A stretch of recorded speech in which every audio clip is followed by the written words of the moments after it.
खोर्धा जिलार सबु भोटर्स मानक मोर नमस्कार। मु जिलापाल तथा जिला निर्वाचन अधिकारी खोर्धा आपण समस्त मतदाता अनुरोध करने चाहे कि भारतर श्रेष्ठ लोकतांत्रिक व्यवस्था एवं संविधान आपण मानक मतदान अधिकार प्रदान करिछि। आमर पूर्वपुरुष इंग्रेज शासन सहित दीर्घ काल धरी संग्राम करिसेंति। अगणित शहीद निजर जीवन उत्सर्ग करिसेंति।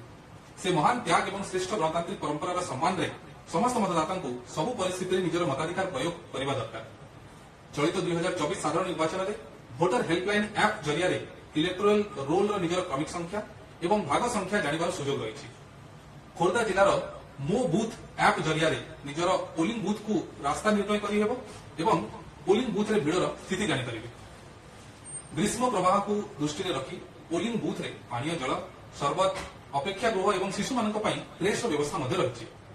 भिन्नक्षम बंधु मानक रैंप और व्हील चेयर व्यवस्था रही। वयस्क भोटर मानक विश्राम चेयर व्यवस्था खोर्धा जिले में पाखापाखि 2 वर्ष धरी निर्वाचन प्रस्तुति जारी रही। निर्वाचन पाखापाखि 15,000 पोलिंग अधिकारी को प्रशिक्षित कर केवल महिला अधिकारी मानक नहीं 525 सखी बूथ व्यवस्था रही।